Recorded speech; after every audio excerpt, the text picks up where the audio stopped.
Right now at 6. We are not done with snow yet across western Montana. We're tracking more for areas that have already been hit hard this week. The details next. Plus, a new service helps you know if there's an emergency, what it could mean for you. And massive changes could be on the way for one Montana city's downtown. Live in high definition, this is NBC Montana News at 6. An alert for drivers tonight. Wet and slushy roads that you drove on this evening are set to freeze overnight. Good evening, everyone. I'm Steve Fettfein. And I'm Laurel Staples. And the winter weather isn't over yet. Some areas have more snow on the way. Meteorologist Matt Gray is filling in for Mark tonight. He's tracking the snow. Matt. Sorry. Hey, it's all good. It's all good. Everything's fine. Hey, let's take a look here at what we're talking about as far as snowfall goes. You know, we saw this snow yesterday and it dipped to the south and out of our area. Well, guess what? It's going to be coming back. You kind of see this line of snow showers stretching from Portland all the way into central Wyoming. Expect that to start lifting to the north tonight. And so places that already got hit with a bunch of snow yesterday, such as the Bitterroot Valley, guess what? More snow is on the way for you tomorrow. In the meantime, we're talking cold temperatures around the area. We are in the teens across our part of the region. Meanwhile, across the divide, single digits. But you factor in the wind and it's a little bit worse. It feels like single digits in the Missoula area. We are all going to have a chance to see sub-zero wind chill tonight around the region. So we'll go over that and more on the snow next. It has been a dangerous day to be on the roads in the Bitterroot after a night of black ice on Highway 93. The Montana Highway Patrol says there were 5 crashes in Ravalli County and numerous slide-offs. The most serious accident happened about a half-mile north of Hamilton shortly before 9 a.m.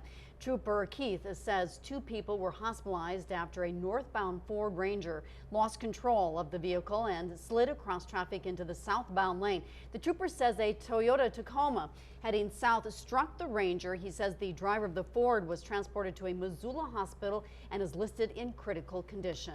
So to warn people of the dangers like those icy roads, the Ravalli County Sheriff's Office rolled out a new emergency notification system for the Bitterroot Valley. Residents who signed up for the Alert Sense system will be notified of emergency alerts and non-emergency incidents in their areas. Kevin Mackey reports. The Ravalli County Sheriff's Office began working on obtaining the system after the catastrophic fire in Roaring Lion last summer. Sheriff Steve Holton says the lack of a viable electronic notification system slowed down evacuation efforts. He says the new Alert Sense system will offer immediate notice. This does not replace our current process of going door to door, but what it will do is give residents in those neighborhoods or those geographical areas much quicker notice. Sheriff Holton encourages people to sign up for the free service. It's designed to notify residents of emergencies that are happening in or around their own neighborhoods. You can choose what you'd like to be notified of: fire, flood, snow, fog, frost, earthquakes. People in the backcountry could benefit. When I'm hiking, I'll feel safer if there should be a fire.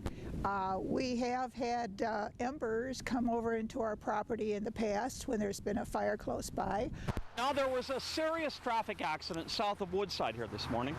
The emergency alert and notification system would have alerted anybody living in this geographic area that southbound traffic was partially closed. The most important information on Alert Sense that we need to get out is the public opt-in. We need people to sign up for that for it to be effective. The Ravalli County Sheriff's Office already has an app that provides information to the general public. The new alert system may provide extra insurance to keep people safe.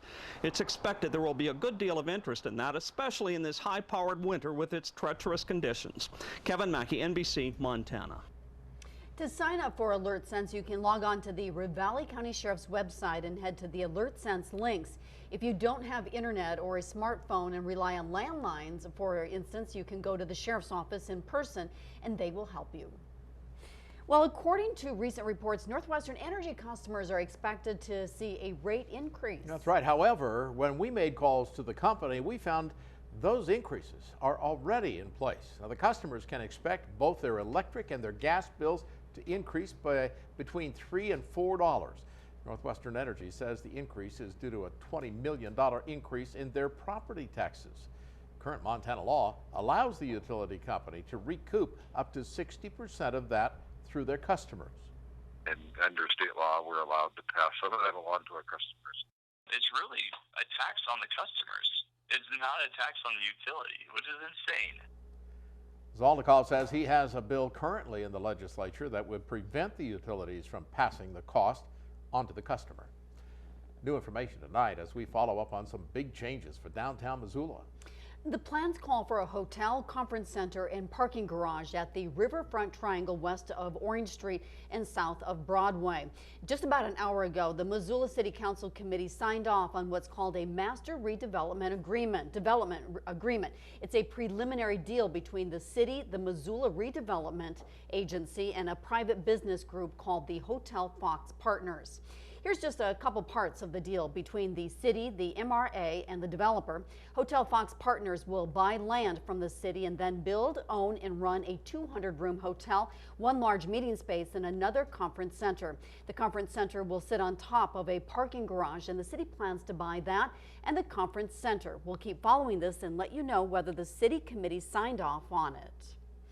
And coming up tonight at 10, how a deal over employee unionization could impact that deal. More nominating hearings on Capitol Hill today. The Senate Veterans Affairs Committee grilled the candidate picked to head the troubled Veterans Affairs Administration. And Montana Senator John Tester is the ranking member of the committee. And he had a word of caution for Dr. David Chulkin. Sooner or later, you will come to a crossroads, and you'll have to choose whether to pursue what you think is best for the veterans or what the president tells you is best for the veterans. I want you to succeed. It is critically important. Tester told Chulkin that he continues to hear complaints from veterans about wait times for appointments and from providers who are complaining about the VA's choice program. Turning our attention to sports now, where it's been a busy day across the country. It sure has. It's National Signing Day, of course. Vince Bagby joining us now with more on that. Thanks, guys. Yeah, that's absolutely right. Today's the big day for all of our high school seniors to make their dreams of collegiate sports become a reality, signing those scholarship papers to play at the next level on scholarship. And of course, that means for the Grizz football program unveiling their recruiting class of 2017 this afternoon on the Montana campus. Head coach Bob Stitt had a lot to say about this incoming group of 22 players, but of course at the end of the day, it's just a great group on paper. Now the real work begins to get those guys ready to hit the college gridiron. It's a great class on February 1st, you know, and then it's our job when we get them in the fall is to develop these guys, and we're gonna bring in guys that have a lot of potential to be great players and possibly pros down the line, and it's our job as coaches to develop those guys. And later, I'll break down the numbers of the Grizzly recruiting class. We'll also hear from some local high school seniors who signed today. That's coming up later in the show in sports. All right, thank you, Vince. New tonight, soccer players who head the ball more often are more likely to have concussion symptoms.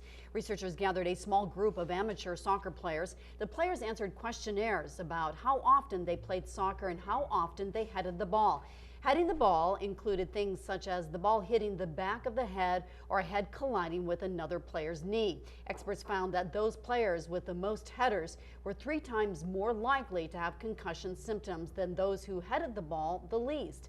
Symptoms of concussion can include pain, dizziness, feeling dazed, or even losing consciousness. Americans are eating so much bacon these days, the reserves have hit a 50-year low. The nonprofit Ohio Pork Council is reporting the demand for frozen pork belly, which is often made into bacon, is outpacing supply. And with low reserves, the prices are increasing. The council reports the price of pork belly has increased 20% in January. No need to worry, though. While bacon may cost a little more, the pork industry is not expected to run out. And according to the U.S. Department of Agriculture, in December of 2016, frozen pork belly inventory totaled 17.8 million pounds. That's the lowest level since 1957. Last night we told you about a dresser recall. Now there's another for the same issue. Furniture with serious tip over and entrapment hazards for children.